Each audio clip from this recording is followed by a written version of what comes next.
Ready? All right, so let's start. All right, thanks for your patience, everyone. And thanks for being inside for our very last seminar of the academic year on this beautiful day. Today's speaker is Dr. Nawal Shrestha. He is currently a research associate in OEB with Professor Chuck Davis. Nawal received his PhD in botany from the University of Chinese Academy of Sciences in Beijing and his master's and bachelor's from Tribhuvan University in Nepal. His research interests range from plant systematics to macroecology to conservation biology. And today he's going to tell us about understanding the distribution of life on Earth, an ecological and evolutionary perspective. Thanks, Nawal. Thanks, Janet, and thank you everyone for your patience. So there was some kind of technical difficulties we were facing. He has already introduced me, and I would like to jump directly to my presentation. And the title of my talk is Understanding the Distribution of Life on Earth, and I will explain this through an ecological as well as an evolutionary perspective. So moving forward. Okay. So back in 2005, so Science published 125 big questions for investigating for the next 25 years. And one of these questions was, what determines species diversity? Why there are so many species on Earth at particular locations and not elsewhere? So this was one of the focal questions that was included in one of these 125 questions. So my research is basically focused around these big questions. And these are some of the questions that normally I ask for my research. And these are some of these. The first one is, what factors enable a species to live where it does? So there are some species which survive only in particular regions, but not elsewhere. And why is this so? And similarly, there's another case, like there are some species and the species diversity is so high at some regions of the Earth. But if we look at the other side of the Earth, for example, in the tropics, the diversity of species, whether it be plants or animals, it is so high. But going to the temperate regions, toward the poles, the species diversity gradually decreases. And then the question comes, why is this so? So what factors might be governing this pattern? And ultimately,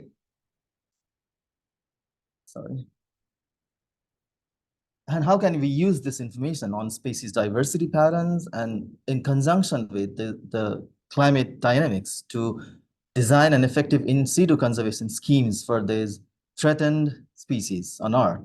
My today's talk would be basically focusing on these two questions, the first two questions, and I have a lot of researches also on the third part, but today's talk would be mainly focused on the first two questions.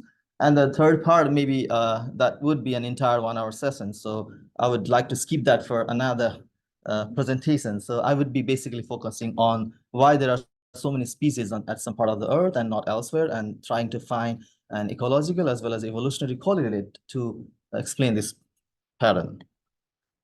So if we look at, like I said before, the diversity of life on Earth, and this is just a case, and this is for the global animals. So it doesn't include plants, but if we look at the pattern of plants, it is more or less similar.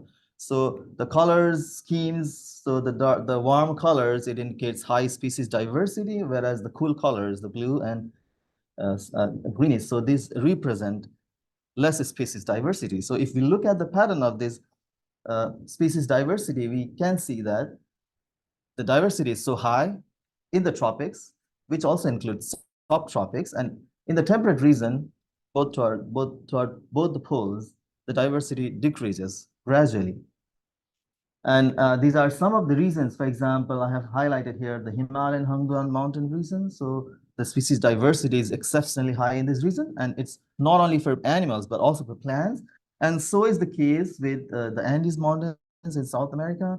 And we have here a lot of mountain ranges. So all these mountain ranges, and those specially situated in the tropics and the subtropics, have the highest species diversity of both plants as well as animals. Moving forward to the global biodiversity hotspots. So at present, there are 36 hotspots. So this was first proposed by Norman Myers in 2000 Nature paper again. And so at present, we have 36 biodiversity hotspots over the globe, and it covers about 15.7% of the land area. And surprisingly, nearly 60% of the world plants and animal species are just in this 15.7% land area. And if we look closer to this hotspot region, so we find that it's basically the mountains where these species-rich areas are. And for example, mountains, which occupies only 25% of the land area, it contains about 1/3 of the all terrestrial species. So that's quite high for the given land area. And this is also home to more than 87% of the world's amphibians, birds, mammals, and many of them are also endemic to this region. So the question is, why there are so many species in the mountains? And there are a couple of hypotheses, or let's say the answers to these questions. And the first one is the niche diversity is so high in the mountains. So here, this is a schematic diagram, and this is actually a tropical mountain which shows a vertical zonation of different habitats. For example, if we look at the tropical mountains, so we can find so many climatic regimes moving from downslope to upslope, so which provides enough habitats for many species to coexist and survive, and therefore the species number, overall species number is high in the mountains. So this is one niche diversity, so which influence the diversity of both the plants and animals in the mountains. Another reason is the extinction rate is low. And why this is so? Because during periods of climate change, mountains offers areas for, it provides a refuge. So when there is climate warming or climate cooling, the species can move upslope or downslope to track their climatic needs. So in this way, what happens? The extinction is prevented.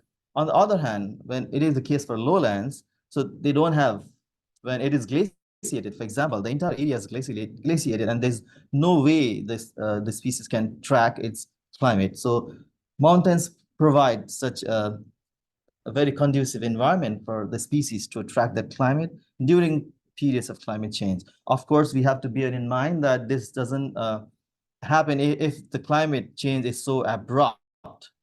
Okay, so this is one of the cases where species richness, overall species richness increases in the mountains. And there's another mechanisms, and which is the increase in speciation rate. So overall formation of species in the mountains is also high. And this is why, because mountains provide, like I explained in the earlier slide, so it has a lot of vertical zonation of different habitat climatic regimes. So it provides species segregation. It could be due to physical barriers as well as physiological barriers. So it provides enough opportunities for species to undergo allopatric speciation, and which ultimately results in the formation of new species. So this figure, actually, it's from Carsten's et al. Paper in Science, and it clearly explains this two phenomena here, the upper one and the lower one, how the mountain ranges facilitate species formation, both by creating a barrier as well as contact during glaciation and interglacial periods. So these three mechanisms, these are the widely accepted, although there are a lot of other mechanisms that could govern this pattern, but these three are the most important and the most plausible mechanisms. If we look at the mountain, I was talking about the mountain ranges, and this is just an example of a Hangduan and Himalayan region. So it's in Asia. So the diversity of plants is so high in this, and these are some of the pictures of the plants as well as a passerine bird. The diversity of, for example, a rhododendron. There are about 600 species of rhododendron in the South Asia, I mean Southwest China, which also includes Hongdon mountain regions, and many of them are endemic to this. Similarly, we have a lot of South Syria, Saxifraga, Delphinium, Primula species, and a lot of passerine birds too. And if we look at the graph of the diversification rate over time, so this is actually the in situ speciation rate, and it's from a PNS paper published in 2017. So if you look at the graph of the increase in speciation rate through time, you can clearly see that in Hongdon Mountain, for example, the rate is so high, steeper than compared to what we see in the Himalayas. So therefore, because of this high speciation rate in the mountains, although both the mountains, the speciation rate is high, but compared to the Himalayas, the Hongdon mountain range surpasses the Himalayas. And the reason is actually, I would like to talk that here. So this is just the map of the Himalayan and the Hongdon mountain region, which is just close to the Qinghai Tibet plateau. So in the Hongdon mountain, the orientation of the mountain, it matters, because if we know about the orientation of mountains, it's north-south, whereas in the Himalayas, it's east-west. So during period of climate change, what happens? The migration of species southwards when it is colder and towards northward when it is warmer. So it facilitates this movement. So as a result, what happened? The extinction is prevented. On the other hand, in the Himalaya, if there's warming, then this no way species can go northward because of a barrier, because its orientation is east-west. And therefore, this explains why there are more species here than here, although the basic mechanism is the same. But the extinction is a bit higher than the Hongdon mountain regions. And therefore, if you look at, this is one of the oldest alpine flora of the world. So this means many relict species are well preserved there. And this is why, because extinction was prevented in these mountains. So these are some of the mechanisms. Now, mountains in general, okay, they have high niche diversity, high speciation rate, low extinction rate. But what about if we compare the tropical and temperate? Are they the same? No, they are not the same. Like this is just a schematic diagram. If the comparison of tropical versus temperate, and then moving towards the polar regions. So if you look at the mountains, so again, the previous slide I showed you about the the thermal regime of the mountain ranges. So they have a lot of thermal regimes, a lot of niche diversity in tropical mountains compared to the temperate. So if we move northwards, what happens? Even if it's a mountain, the habitat diversity or the climatic needs decreases. So, and this also explains why there are not many species in temperate mountains compared to tropical mountains. So these are just some hypotheses and theories, and moving towards, let's empirically evaluate this, and if it exists or holds true for some of these groups. And here I started with a member of an Ericaceae family, a Gaultheria. It's a wintergreen in English, a common name. And there are about 250 species of this all around the world. And the first figure, it shows the diversity pattern of this species, where there are more species of Gaultheria globally and where there are less. So the dark red colors, again, here, if you look at, so this is Himalayan Hongdon region. We have here in the Andes, and there's some here in the United States and the Malayan archipelago. So this is the overall pattern of this genus. And the next figure, if we look at this figure, so this is a comparison between temperate versus tropics region, lowland versus mountains, and tropical mountains versus temperate mountains. And in all the cases, we see that tropical regions have significantly higher species diversity than the temperate region. And similarly, if you look at the mountains versus lowlands, so again, the species diversity is significantly higher. And again, the case with tropical and temperate, it is significantly higher. How about the niche space? So we just wanted to compare the niche space between tropics and temperate, as well as the mountains and lowlands. And again, here, the figure, this is the space occupied by the grid cells where Gaultheria occurs, and this is for temperate versus tropics, and for lowland versus mountains, and tropical mountains versus lowlands. So here we clearly see that the niche area, the habitat where the Gaultheria species occurs, is significantly higher in the in the tropics, in the tropical mountains, and in the mountains in particular. So this was the findings, at least for Gaultheria. So this explains high niche diversity, and because of this, there could have been more species of Gaultheria in the tropical mountains, in the tropics, and in the mountains. And I wanted to explore what climatic or what environmental variables could be explaining the overall pattern of Gaultheria across the globe. And what I found is that, so these are the 4 habitat heterogeneity variables. So ELER stands for elevation range and mean annual temperature range, MAT-R. So we have a standard deviation of elevation. So all these variables, they represent habitat heterogeneity. So how complex topographic complexity of a region. And similarly, at the end, we have 2 variables, which is MAT anomaly and MTCQ anomaly, which is actually the mean annual temperature difference between the LGM and the present. So it's an anomaly, so the difference. So if it's high, which means climate is unstable in that region. If it's low, it means climate is stable in that region. So both these categories, habitat heterogeneity as well as and math anomaly, so climate anomaly. So both these have very significant effect on the distribution of Gaultheria.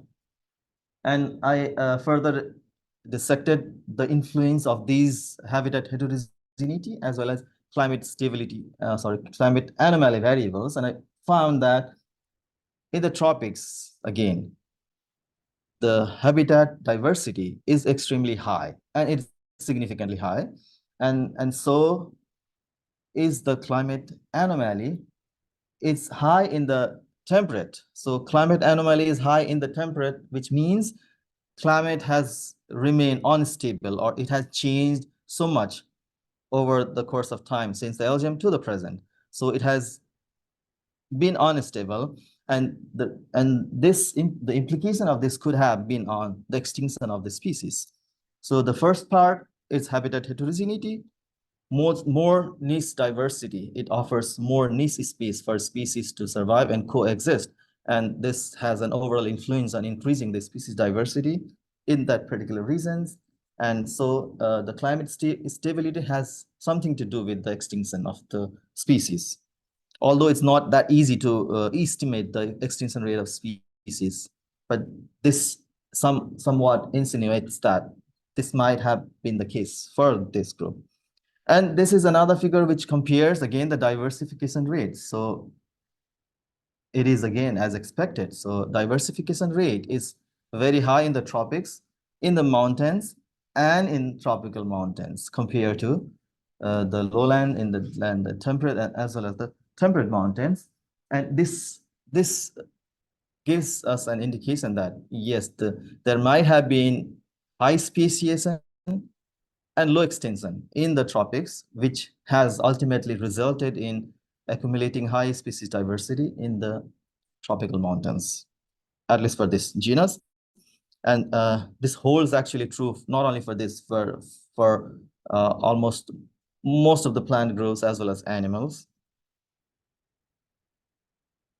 And here's another case with rhododendron. Again, this is a member of the same genus, same family, Ericaceae. And this is even more diverse than the Gaultheria. So at present, the species diversity of this genus is around 1,000 species. And surprisingly, the diversity of this genus is so high just along this coast. I mean, in the Malay archipelago, there are about 300 species of rhododendron. And in this region, so it includes about 600 species. So the remaining 100 are diverse, I mean, distributed across all the regions, but the diversity is so high here. So the question again is why this is so. So we have a general hypothesis about time. So any species, if it originated in some regions, so it is highly likely that the species diversity would be more in that region. So which is called time for speciation hypothesis. So here is a case for a temperate originated group and a tropical originated group. So for a temperate originated group, for example, if we move from the equator to the poles, what we are likely to expect is that the species richness increases towards the temperate region because it originated there. And we also are likely to find older species in that region.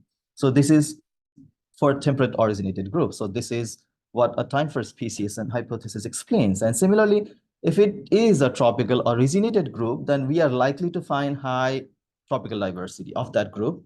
And then as we move polewards, the diversity decreases, and so the age. So older species tend to be accumulated, or high species diversity tend to accumulate in regions of their origin area. So this is just a theory. So based on the diversity of rhododendron, for example, it's so highly diverse in the tropical regions. So we might assume that this group might have originated there, and therefore the species diversity is so high, and then we are likely to find more older species there. Is it the case? So I investigated further, and I built one of the largest molecular phylogeny of this group, which included about 425 species, and using a lot of markers. And this was dated in BEAST using one fossil and then two secondary calibration. And this is the age pattern of the rhododendron group. Now, on the contrary, we're assuming the older species to be present here, but what we find is not the case. The older species are all in the temperate region, but the younger species, all the younger species are concentrated, or they are mostly in the tropical region. So this is not what we had expected. I wanted to explore further where this group might have originated. So I made some biogeographical divisions of this, the entire globe, and then used different methods to see the likely ancestral area of this group. And surprisingly, what we found is that Northeast Asia is the likely ancestral area for this group.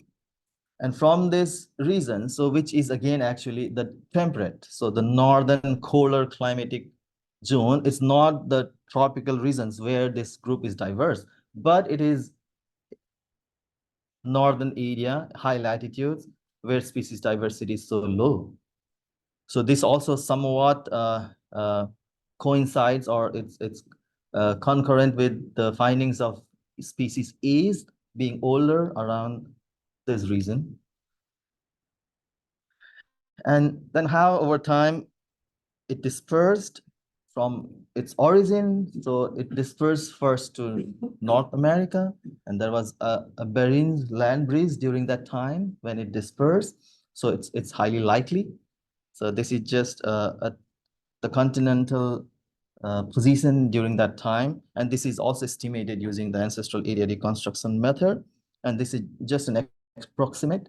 And similarly, from this, it dispersed further south to the Malay archipelago, and then to the South Asia, more recently, to Europe, even recently, and then finally to Australia, very recently. So there are not many species of rhododendron in Australia, and many of them, they are the youngest one. The ancestral climate reconstruction also strongly supports that. For example, you look at this, the ancestral climatic needs of this group, it's a colder climate. It shows this group has originated in a very cold climate. And this further supports the earlier conclusion about its origin. So at this time of the history, it's about 65 million years ago. So where we are likely to find this climate, it's not the tropical zone, but it's high latitudes. Exactly the reason which its ancestral area reconstruction pointed out. So this is also supporting the earlier conclusion. So then coming back to the earlier hypothesis we had, so is it a temperate originated group? It is, but then its pattern is not exactly following this trend. It looks like it originated in the tropics because the diversity is so high in the tropics, right? But we find that this group is not originated in the tropics, but it originated in the temperate, and then it dispersed southwards to the tropical regions.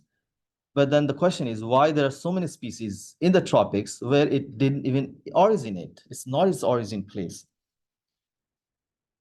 So the only answer to this question is the diversification rate is so high in the tropics. And this has exactly happened for, at least for rhododendron, the high diversification rate. And therefore, so at least for rhododendron, what we find is that this is not the case, this is not the case, but this is the case. So the patterns of mean is it decreases. And then the species richness, sorry, this is for species richness. It decreases towards the poles and the A's increases towards the poles. So this is what, and the reason to explain this is high tropical diversity. So the diversification of rhododendron was after dispersed to the tropics, there was a burst of diversification. And again, the question is why? What facilitated this? So that was our guess. So we just wanted to look if that is actually the case. So this map shows the spatial patterns of diversification of this group across the globe and the warmer areas. So this is high diversification rate. Yes, it is.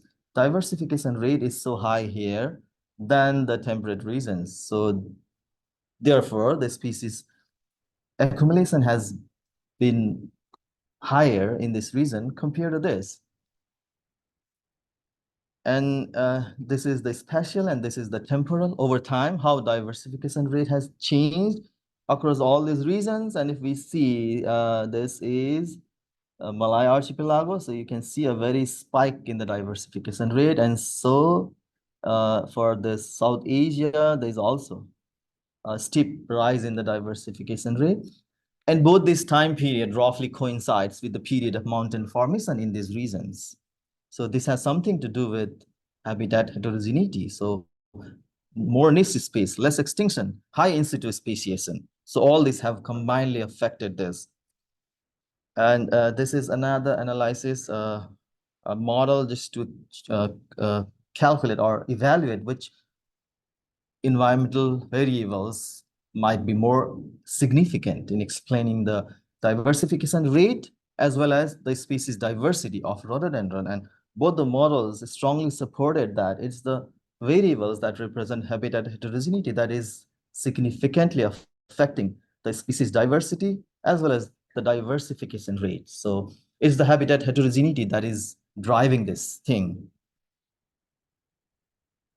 And it's also strongly correlated, the net diversification rate. So with the increase in diversification rate, there is also an increase in species richness, but is like, which was earlier assumed, has no significant effect on the richness or the overall diversity of rhododendron. And this is another structural equation modeling, a path analysis, which compares the interaction of all these variables, habitat heterogeneity, diversification rate, mean age on species diversity pattern. And the 3 stars and the 2 stars, this is significant. The letter NS is non-significant, and these are standardized path coefficients. So if it is high, which means high explanatory power. So we see that diversification rate has stronger influence on species diversity. Habitat heterogeneity is also affecting, but not as strongly as this. So, and this is an indirect mechanism. So habitat heterogeneity, based on this model, it has 2 mechanisms. So one, it directly it directly affects species diversity. And the direct effect is by creating more niche space. So this is the direct effect. And another way is by affecting diversification rate, and this is high in situ speciation, low extinction. So it has both the path, whereas the A's has no effect. So this is the overall findings for this rhododendron. So I would like to summarize all the presentation with some of these points.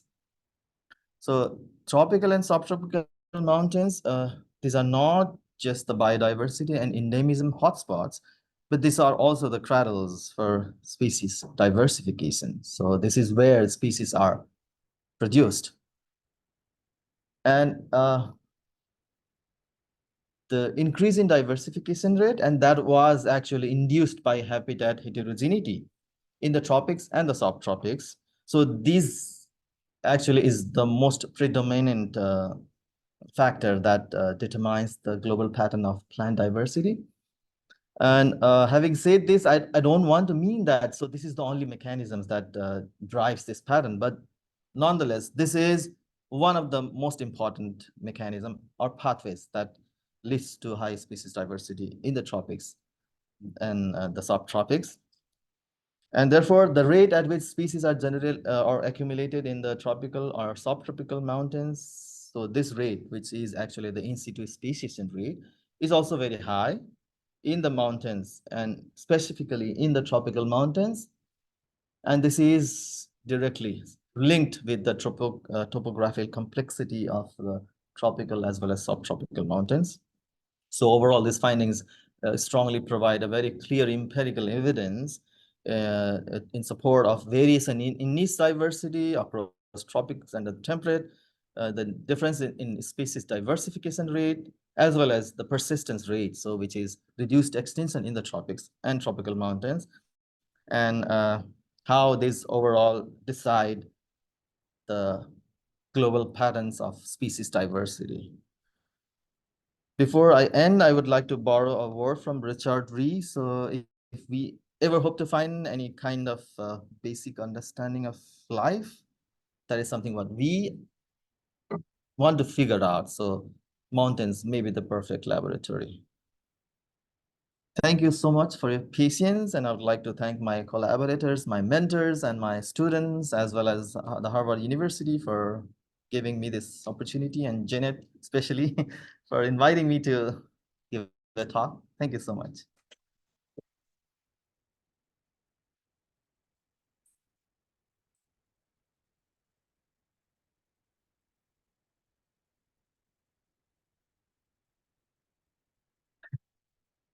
Okay, so yeah, Daniel. Can you go back to the shade that you were showing? Which one? The This? very first one. Okay. This? Yeah, what's the meaning of the overlap? Like, So this is the climatic space of tropical region. This is a climatic space of temperate region. So a larger area would mean more niche space. So this means, this overlap means, so there are some regions which are climatically similar in the tropics and temperate. So this is what the overlap means. But if you look at the overall pattern, the niche space means the area of this polygon is higher in the tropics, in the mountains, and in the tropical mountains compared to the other regions. Yeah, another Daniel. yeah, thank you, Nawal, for a nice presentation. And I like the explanation about how species move across the elevation gradient in response to the environment. And it's easier to understand for the case of animals because they can move from one place to another if there's a danger that area. What about, or is there any theory around plants that have very small pitch breadth that may not be able to move up the hills if there's a change in environmental variables? Yeah, it depends on species to species, right? Some species, they may be able to track their climate, and this the dispersal ability of that particular species may have an influence, for example. And for those species which cannot easily do that, so the likelihood of being extinct is again very high. So it's not necessary that all the species would behave the same way. It has to do something with the dispersal ability. At least for rhododendron, for example, there are cases where there has been long distance dispersal of this the seeds. So it's quite likely that the species can survive at least even during periods of extreme events, and it is able to track its climate that which was suitable initially, but not at present. So at least survive in regions in a small refugia. Yeah. So movement. So in this sense, you have to understand in a way like, for example, the species occur in this range, right? So during periods of climate change, what happens? Half of its range is decreased, but there's still population here, right? So we can understand this as tracking climate change, right? So it's not like animal movement directly moving upward or downward like the animals do. So there could be mechanisms like seed dispersal one, and this is how this actually works, right? But if it's so restricted in particular region, and there's no way it can survive, right? So it's again a taxon specific, I guess. I have two questions. The first one is I didn't understand the things about the two mountains in Southeast Asia, like the Himalayas and the other one. But you explain again. And the other one is about the last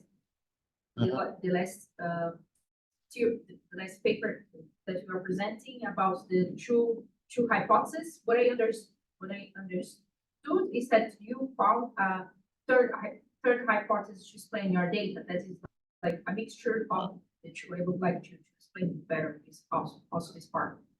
Yeah, this part is like the Hangdan Mountains and Himalayas both are actually the species diverse regions. But if we compare the overall diversity in the Hangdan Mountains and the Himalayas, so Hangdan Mountains surpass Himalayas. So there are more species here than here. And the reason I explain is it's because of reduced extinction. There is in situ speciation in both these cases. There is migration of species in both these mountains. But if you compare the extinction rates of the species, it is low here than here. And the reason is the orientation of the mountains. The Hangtan Mountains is oriented north-south. So during period of climate change, when the northern side is glaciated or when it is cold, the species cannot survive. Species can survive in the southern part easily. And when it's again back to the earlier climate, it can again spread to this region. So this way, the extinction is prevented. On the other hand, in the Himalayas, the orientation is not north-south, but it is east-west.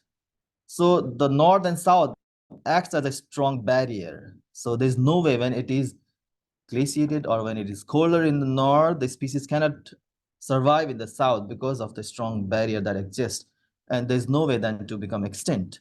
And therefore, the Himalayas, compared to the Hangdans, has low overall species diversity.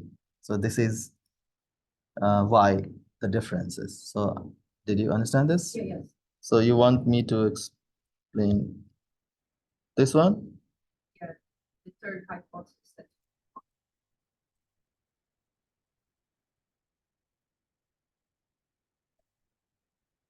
Yeah. So normally, yeah, for rhododendron, what we found that the species diversity is so high in the tropics, which would mean that the species likely originated in that region, the tropical regions. That is what at least the time for speciation hypothesis explains. Species tend to be more diverse in areas where the group originated. But if we look at rhododendron, the species diversity is high in the tropics, but the origin of this is not the species diverse area, but the temperate region. So it is not following that course. So this species, I mean, the group originated in the temperate, but its species diversity is so high in the tropics. So this is kind of into the tropics colonization, right? So it's tropical movements. So normally most of the plants and animals, it is kind of out of the tropics, spreading out. But this group, it's showing the other pattern. So it is coming from the temperate and colonizing the tropics, and then it has flourished so much in the tropics that its overall species diversity now is high in the tropics than the temperate. So in the temperate region, so there are just few older species of this group. There has been some in situ speciation, but not so high as the tropics, and the reason is obvious, the niche diversity, the extinction. So all these play a joint effect.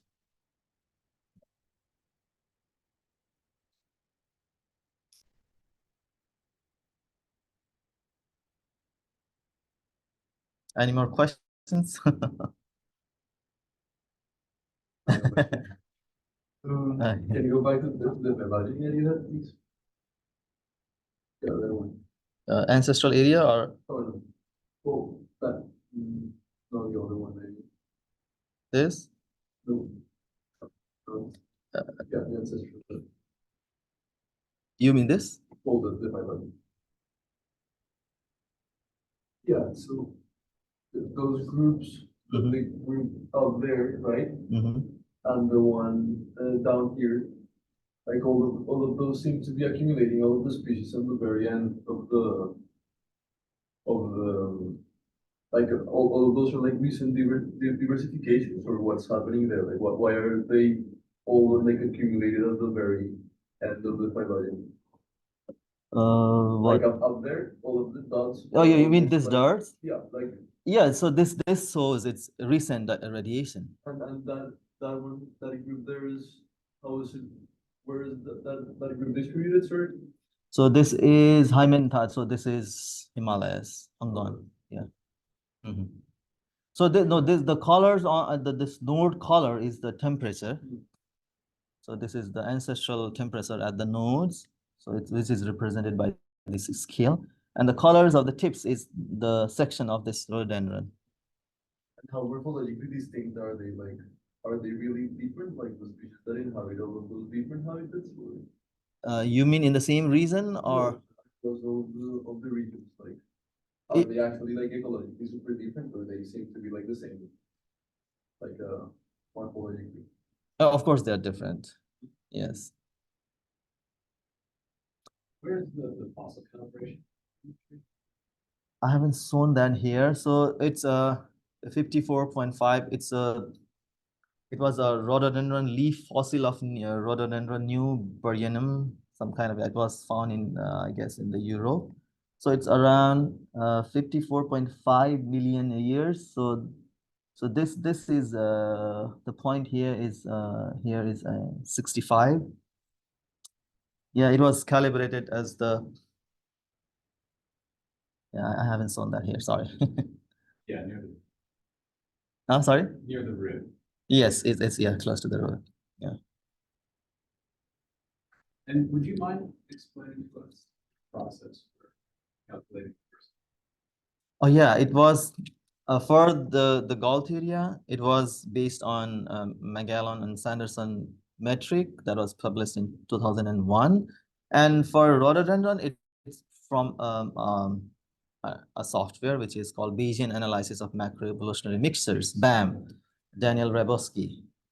Although there are some critiques, but yeah, and the estimation that we have may not be that precise or accurate, at least for extinction rates. So therefore, we have here included only the net diversification rate, yeah, which I say that is not 100% accurate, but at least close to being accurate. Yes. What type of data do you need? We need a molecular phylogeny, a dated molecular phylogeny, and the distribution of the species also. Yeah. And that secondary calibration that you mentioned, what is that? One, it is based on, one was an outgroup, Viburnum, and then another was a closest relative of rhododendron. So it was an and estimated. So that could be the earliest origin of rhododendron. So this two calibration. It was based on some past literatures. And did you try out any geological calibrations? Like, No, they are so related to orogeny and things like that. no, that wasn't done here. Yes. How did you do these analysis, the ancestral climates for this? Oh, so this is there are two methods. It's a residual maximum likelihood, and there is another phylogenetic independent contrasts.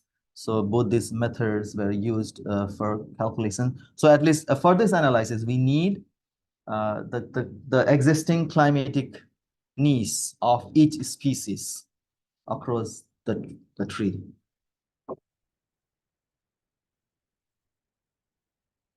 Yes, Kanchi. More than 100 years ago, Mhm. Rosa, he published a paper on plant geology, then British India. Mhm. My great memory is that Uttar or someone else reported a rhododendron subspecies from mountains of South India, Mhm. which is at least 1,000 miles away from the eastern part. Such a long dispersal with Mhm. no rhododendron population anywhere in between. Between, yes. It was baffling. The being some of the hypothesis was cultivated, but no, it was natural population. So to this day, it's a kind of mystery how from Himalaya Mhm. it came all the way to South India. So have you come across any such example anywhere else among the rhododendron population? Discontinuous, This chunk distribution. not short. But yeah, of course, that's a long, yeah.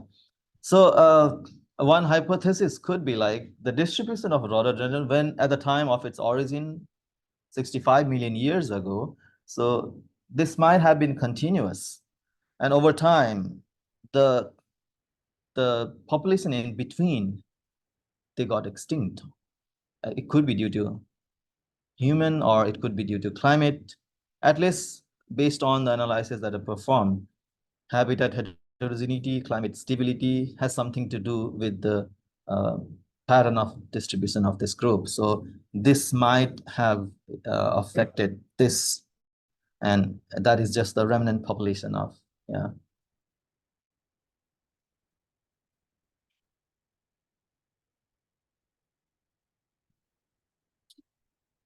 Okay, thank you.